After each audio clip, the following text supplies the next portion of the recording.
Yo, what's going on everyone? It's Logan from Calling Our Shop, back with some more college football picks. This video covers the Week 9 slate of college football, and man, we have some really good matchups. I've been giving you my best bets to place in Week 9 of college football, so you definitely want to stay tuned, and let's win some money this weekend. Also, if you aren't subscribed to our channel, mash that subscribe button. It really does help us grow this channel. You know we just did a giveaway parlay at 11K, but on the road to 20K, we're going to get all sorts of giveaway parlays. Austin's going to craft them and put them on his videos, so definitely want to stay tuned for that. We've got all sorts of MLB, NBA, NFL, and this is college football. So definitely your subscription is worth it all season long. Calling Our Shot is going to the moon because of you great people. Again, Austin and I can't thank you guys enough for getting us past 10K. Let's get to 20K as our next goal. Time for a recap of last week. Look, 2-2 collectively, down like minus, a fractional of a units. Yeah, that's what happens, sometimes 2-2 isn't catastrophic. I'll take 2-2 over 1-3 any day of the week. Season long, yeah, we are still a few units down from early on in the season, but we're going to get them back. Let's get into the picks for this week, and we are starting with Cincinnati at Tulane. I'm taking Cincy spread, minus 24, minus 125 on Barstool Sportsbook. Look, Cincinnati is a team on a mission, and it doesn't matter just that they win. They have to win impressive. Now, last week, they had a scare versus Navy, and maybe you weren't watching that game, but I knew Cincinnati was win, but this was the scare that they needed, right? Luke Fickell even talked about it. He said, this is the scare that we needed to remind everyone that we're mortal and that we can still be beaten. Well, how do you come out after barely beating Navy? You go and you trounce Tulane. Tulane, one of the worst teams in the AAC for sure, right? 0-5 on the year against the spread in their last 5 and straight up.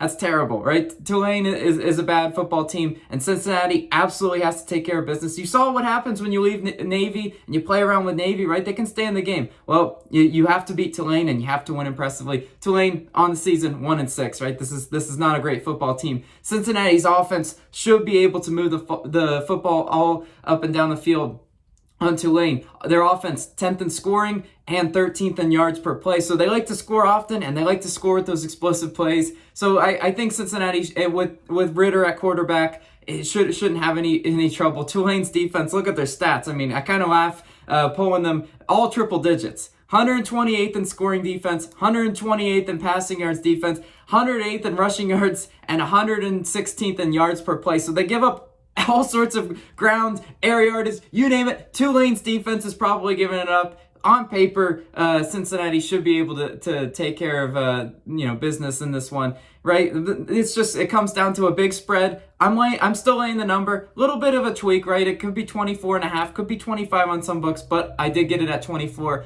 for a little bit of juice on this one. Also, Tulane's offense, they shouldn't really present any problems for Cincinnati. Tulane's offense, top 50th in scoring and passing yards, but those stats are kind of inflated because they're always playing from behind. Cincinnati's defense, 3rd in scoring defense, 6th in passing yards, and 4th in yards per play. So you got pretty much a top 10 defense for Cincinnati going against the not great Tulane offense. That's why I'm walking in the Bearcats spread in the first pick. Now let's move on to our next pick. Florida versus Georgia, a rivalry that means so much to me. And I have to take Georgia minus 14. Minus 110 on Barstool. Look, it kills me. It absolutely kills me to take Georgia in this spot. As a lifelong Gator fan and as a UF alum, you know what?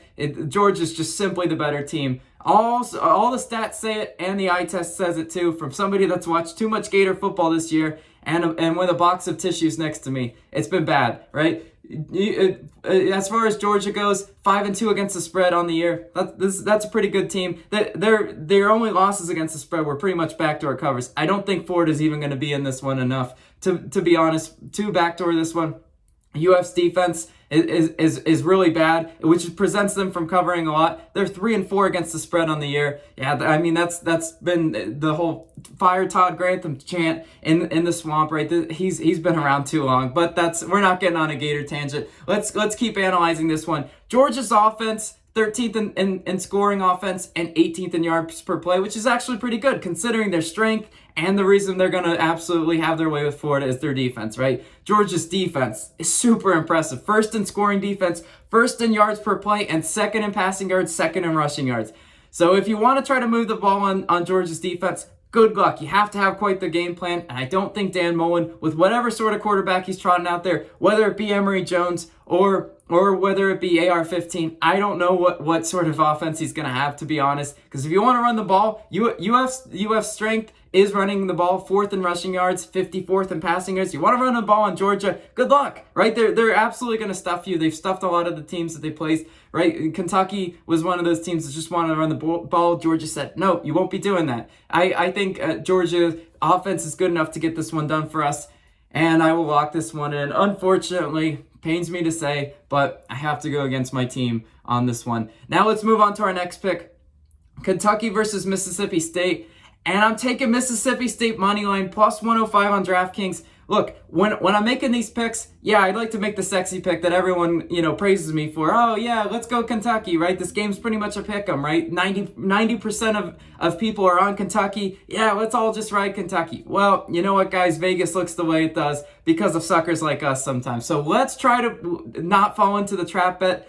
I think Kentucky's the trap in this one, and I think Stark Vegas is going to be rocking with the cowbells for Mississippi State in this one. Mississippi State's offense, 4th in passing yards, 76th in scoring offense, and 130th in rushing yards. So it tells you right there what you want to know. The, Mississippi State's offense, they won't be running the ball much. And you know what? The way to beat Kentucky is through the air, right? If you've looked at some of Kentucky's opponents, they've stuffed them in the run, but there is a little bit of to be exposed there in the secondary. Will Rogers is at quarterback for Mississippi State. He played well versus Vanderbilt. Can he continue that performance this week? I say sure. Kentucky's defense only has 3 takeaways all year. I mean, so that tells you what you need to know, right, about that secondary. They're not ball hawks. Now watch them go get 3 interceptions this week. But really, in reality, they haven't been great all year. And, their defense as a whole, top 30-ish, right? They've kept Kentucky in this game.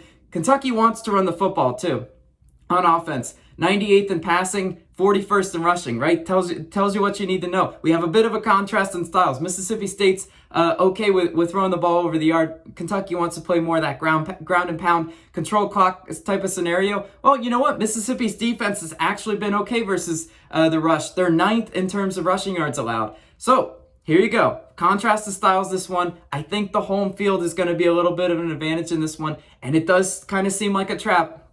I'm telling you guys, when I pull up the lines and I'm trying to make my picks for the week, I'm like, which ones just stand out to me? Well, first of all, pick'ems stand out, and pick'ems when a team is just so much better than the other, right? Kentucky had been impressive, and they've got some good wins against Florida, against LSU on the schedule. Mississippi State got trounced by Alabama, so it's very easy to see why people could pick Kentucky.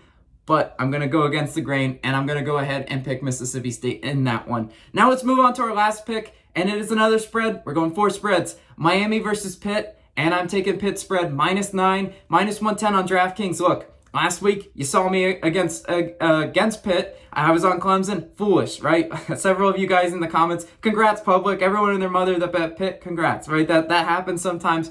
And I'm not going against them this time, especially not against Miami. Pitt has been great against the spread all year, 6-1 against the spread. Now let's look at Miami. Miami just beat North Carolina State. Good win for them, but Miami's season long, I'm not really sold on them. They absolutely got just run over by UNC's offense. UNC put up 45 on them. That was an absolute shootout of a game. I'm not thinking that Kenny Pickett will have any difficulty moving the ball on that Miami defense. They, Sam Howell and UNC put up all those points against Miami.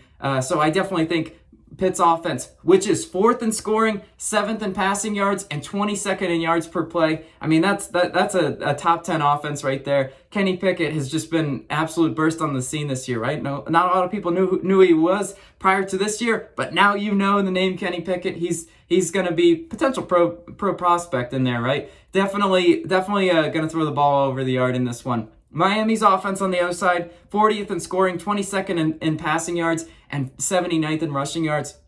I'm still not sold on Miami's offense, right? What they did against NC State last week, sort of impressive, but they've been up and down all year. And you know what? Whenever I'm betting against Miami, it's nothing personal, Miami fans, but it's just like I know that those players are very undisciplined and they always make those dumb 15-yard plays. And in college, more than the pros, you see a lot of, boneheaded mistakes and turnovers and mistakes that cost, these teams games and covers potentially. That's Miami for you. If you bet them enough, you just sit there with your head in your hands and you're like, oh man, why did they do that? Well, that's Miami. Pitt, a little bit more disciplined. Stats won't show that. But Pitt's defense has been pretty good. They've been up and down all year. 27th in scoring defense, 21st in rushing defense, and 46th in terms of passing yards allowed. They played really well versus Clemson, but you know what? I don't know how good Clemson's offense is. They've had good showings and they have had bad showings. Bad showing would be Western Michigan, right? That was they got absolutely torched in that one. So Pitt, a little bit of an up and down in this one, but I think Kenny Pickett in an offense will be the difference in that one. That's why I think they'll just flat out outscore Miami and cover that 9 that we need in that one. That'll do it for the picks for the day. As always, let me know your favorite plays of the day down below. I love to hear what you guys are playing. Let's hopefully win some money this weekend. Also, go check out Austin's NBA videos and NFL videos this weekend. This has been Logan, and I'll catch you on the next one.